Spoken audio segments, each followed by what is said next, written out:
Welcome to this week's Hymn of the Week. This week we have ELW 763, My Life Flows On in Endless Song. And this tune and arrangement we have here from Robert Lowry seems to be a classic reinterpretation of the game maybe some of us have played over the years called telephone. You know how you whisper to someone a phrase and then you pass it on to the next person and they try to say the same thing. Well, this is sort of what has happened with this hymn that we see today in the hymnal. And I, for one, like this hymn and the way it has changed. Maybe when you play telephone, a game when you whisper a phrase to each other, sometimes we like the phrases that we come up with or how they change, because that shows some of the creativity and maybe some of the passion sometimes. And I think we see this here. So let me walk you through this. Text has been pretty much attributed to Robert Lowry, but as far as I can find, there is no real definite proof. So it's been found in a book, Bright Jewels for the Sunday School, 1869, and it just stayed there. And it was anonymous in that book. So what's interesting there is that most people, or musicologists, termed it shaker, pretty much shaker, I think. And so after that, there was other books released, and nothing was really connected to that. And it could be just because of the style. Eventually, some musicologists then decided, let's align it with Baptist.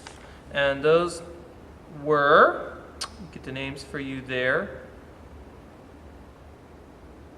Paul Richardson and David Musick would have claimed that, as it belongs to the history of Baptist hymnody. The other big clue that most people have is RL was in the score for the music, so most people believe, okay, that makes sense. That would be Robert Lowry.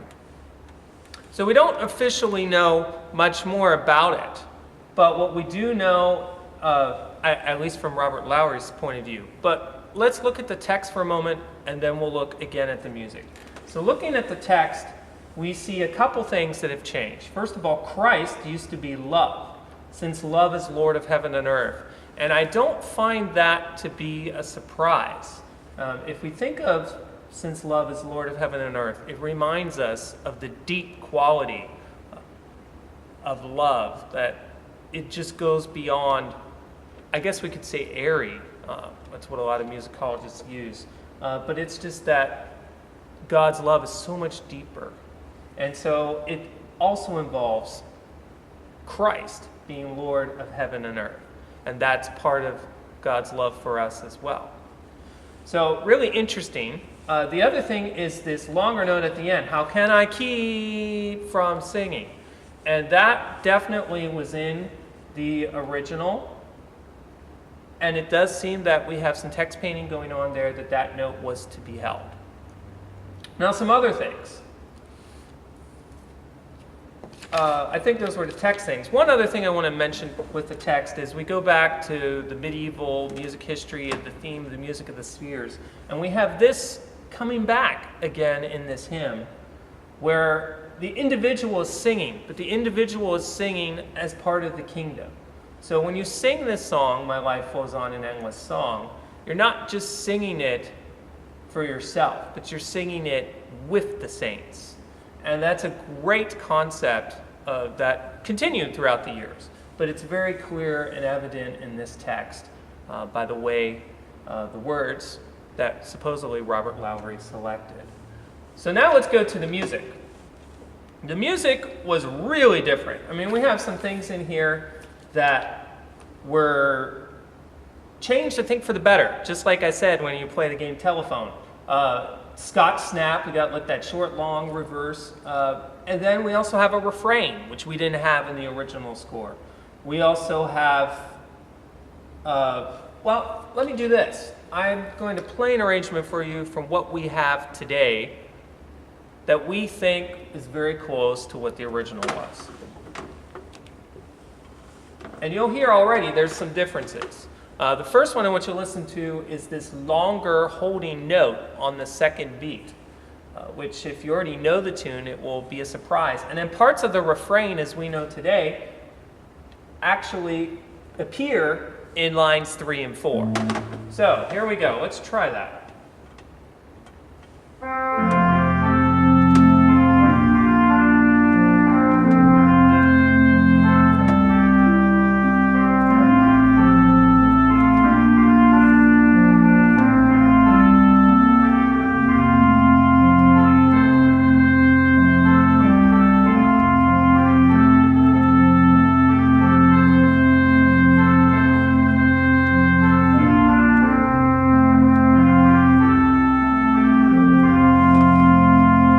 What I did do is I rolled the chords a bit to give it more of a folk feel, and it does really, it's a beautiful tune, is it not?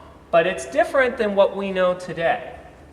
And I encourage you to listen to that when we get to that point. The other thing that's really interesting is you still have that, how can I keep from singing? And most people, when they're singing, do not like to move that much later.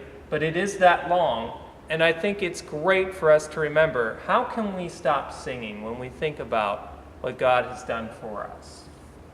The form repeats itself too.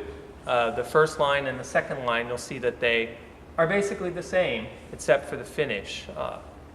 Okay? And at the end of the video, I'll tell you what that term actually is. But for now, let's go for My Life Flows On in Endless Song.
like putting that sudden surprise in at the end. It just reminds us that how can we stop singing? So we have those first two lines. I promised to tell you what that was. They start the same but end differently. So it's a contrasting period. That's what we call it in music when it does that. A phrase starts the same but then ends a little differently. So hopefully you heard some of the changes in that hymn. I think it's really blossomed to be a great tune. So even maybe sometimes it's also good to go back to what we originally had. And you can hear that pentatonic scale, the beauty of that, and the simplicity. So today, I would say I encourage us to look at both arrangements, both styles, and appreciate all of them in worship to God. Thank you very much for listening.